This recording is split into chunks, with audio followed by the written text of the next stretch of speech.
번째 경기 레알 소시에다드 대 헤타페 분석 시작해보겠습니다. 소시에다드는 주중에 라치오 원정을 다녀왔다. 그래도 홈 일정이고 장기 결장 중인 차카리안 정도를 제외하면 부상으로 인한 전력 누수가 없기에 일정에 대한 부담이 크지 않다. 오스카르 송과 쿠보, 웨아사발과 브라이스 멘데스 등이 공격을 이끌 수 있고 중원에 나설 주비멘디가 공격 작업을 전개할 것이다. 헤타페는 지난 라운드 홈 경기에서 스페인 슈퍼컵 우승팀인 바르샤 상대로 중요한 승점 1점을 따냈다. 특유의 안정적인 수비력을 보여주며 강팀 상대로 원하는 결과를 얻어냈는데 수비를 90분 내내 보호하며 골도 터트린 아람바리의 활약이 대단했다. 이 경기 역시 강팀을 상대하기에 수비 위주로 경기에 임하고 마요랄과 우체를 앞세운 역습으로 승부를 볼 것이다. 소시에다드의 승리를 본다.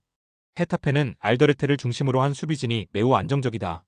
그로 인해 골이 적은 팀임에도 꾸준히 라리가에서 살아남고 있다. 단 이 경기에서는 원하는 최선의 결과를 얻지 못할 것이다.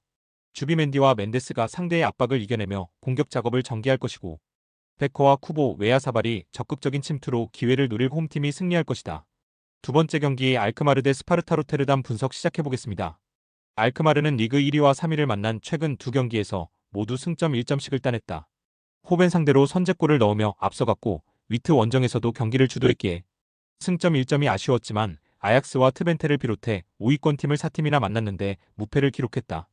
주중에는 유로파 일정이 있었지만 홈경기였기에 로테이션을 돌리지 않고 이 경기에 전력을 다할 수 있다. 스파르타 로테르담은 여전히 무승의 고리를 끊어내지 못하며 하위권에 머물러 있다. 에레디비지의 픽사를 제외하면 트벤테, 위트 등과 더불어 5위 경쟁을 할 팀으로 평가받았는데 19라운드까지 단 2승에 그치고 있다.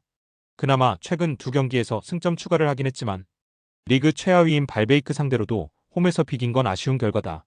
알크마르의 승리를 본다. 3일간 2경기의 일정이긴 하지만 홈 연전이기에 미나스와 클라시에 등 시즌 내내 팀의 중원을 지키는 중앙 미드필더들이 정상적으로 경기에 나서며 원정팀 중원을 압도할 수 있다. 최전방 스트라이커인 페럿의 안정적인 마무리 외에도 라도와 미어딩크가 측면에서 기회를 만들 알크마르가 승리할 것이다. 세 번째 경기 랑스 대 앙제 분석 시작해보겠습니다. 랑스는 최근 3경기에서 2패를 당했다. 르아브르 원정에서 승리하긴 했지만 툴루즈와 파리 생제르맹 등에 패했다. 파쿤도 메디나를 중심으로 사르가 중심을 잡는 수비진은 쉽게 무너지지 않고 있지만 골이 기대만큼 터지지 않고 있다. 은졸라와 소토카 등 능력 있는 공격수들이 있고 코스타와 풀기니 등이 조커 역할을 하고 있는데 지난 시즌만큼의 화력은 아니다. 그래도 토마손의 중원 존재감이 확실하기에 홈에서 반등을 노린다. 앙제는 최근 3연승에 성공하며 강등권을 벗어났다. 브레스트와 오세르 등을 상대했는데 연승 기간 동안 모두 멀티골을 터뜨렸다. 에스테반 르폴이 연승 기간 사고를 몰아쳤고 압델리의 공격 가담도 원활했다. 아커스와 한인 등 측면 수비로 나선 선수들의 공수 존재감도 좋았기에 이 경기를 통해 연승의 기세를 이어가려 할 것이다. 랑스의 승리를 본다. 앙제가 몽펠리에 상대로 원정 승리를 따내는 등 최근 분위기가 좋지만 시즌 내내 원정 경기력은 기복이 있었다. 앙디 디우프의 수비 지원 아래 토마손이 경기 내내 팀 공격 전개를 책임질 수 있고 은졸라와 사이드가 문전 침투로 해결할 랑스가 승리할 것이다. 네 번째 경기 낭트 대 리옹 분석 시작해보겠습니다. 낭트는 4경기 연속 승리를 따내지 못하며 잔류권 커트라인에 걸려있다. 릴과 모나코 등 강팀 상대로 승점 1점씩을 따내긴 했지만 시즌 전 기대에 비해서는 아쉬운 성적이다. 그래도 최전방에서 점차 골이 나오는 상황이기에 반등을 노린다. 주중에 튀르키예 원정을 다녀온 리옹을 상대하는 경기로 체력적인 우위를 가져갈 수 있다. 시모니보다 공격적으로 측면 돌파에 나설 것이다. 리옹은 후반기 성적이 다소 아쉽다. 브레스트와 툴루즈 등 중위권 팀들 상대로 두 경기에서 승점 1점 추가에 그쳤고 주중 유로파 원정에서도 페네르바체와 무승부를 기록했다. 파리가 독주하는 리그앙에서 2위권 추격을 노리는 팀인데 보다 승점 추가를 해야 한다. 그래도 니아카테와 마타, 타글리피아코 등이 나서는 수비 라인은 두 경기 연속 클린시트에 성공했다. 리옹의 승리를 본다. 3일간 2경기의 타이트한 일정이지만 베레타우트와 누아마, 칼레타카 등 주중에 짧게 뛴 선수들이 풀타임을 소화할 수 있다. 또 홈에서 승점 3점이 필요한 낭트가 공격적으로 경기에 임할 것이기에 수비진의 부담이 커질 것인데 라카제트와 벨라마, 세르키가 역습으로 기회를 볼 수 있다. 다섯 번째 경기 툴루즈 대 몽펠리에 분석 시작해보겠습니다. 툴루즈는 최근 두 경기에서 승점 1점 추가에 그치며 상위권 추격에 실패했다. 그래도 FA컵 우승 이후 주축 선수들이 여러 팀을 떠났음을 감안하면 파리가 아쉬운 성적은 아니다.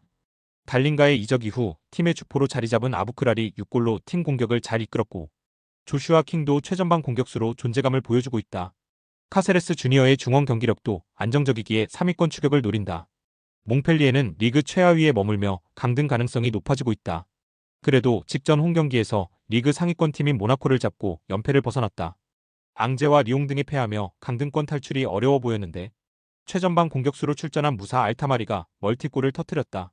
그러나 이번 라운드에서 난적 툴루즈를 원정에서 만나기에 무리한 공격 운영은 어렵다. 툴루즈의 승리를 본다. 몽펠리에는 중앙 미드필더인 페리가 징계로 이 경기에 나설 수 없다. 공격의 시발점 역할을 하는 베테랑 미드필더 사바니어가 볼란치로 나서야 하는데 카세레스와 자이디가 중원을 지킬 툴루즈 상대로 우위를 점하기 어렵다. 아부크랄과 조슈아 킹의 안정적인 마무리가 기대되는 툴루즈가 승리할 것이다. 여섯 번째 경기 에스턴 빌라 대 웨스트햄 분석 시작해보겠습니다. 빌라는 주중 챔스에서 모나코에 패했다.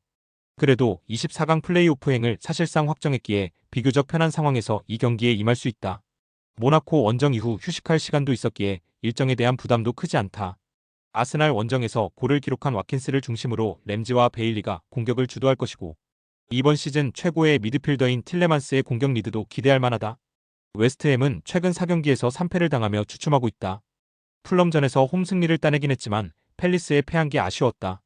센터백인 마브로파노스가 퇴장을 당하며 생긴 수적 열세로 인해 추격의 동력을 잃었고 스트라이커 포지션의 전멸이 크다. 데니 잉스가 있긴 하지만 제러드 보인과 안토니오가 모두 부상 중이다. 빌라의 승리를 본다.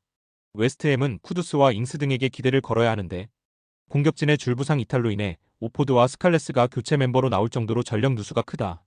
오나나와 틸레만스가 안정적인 경기 운영을 할 것이고 베일리와 램지가 빠른 발로 측면을 무너뜨릴 빌라가 홈에서 승리할 것이다.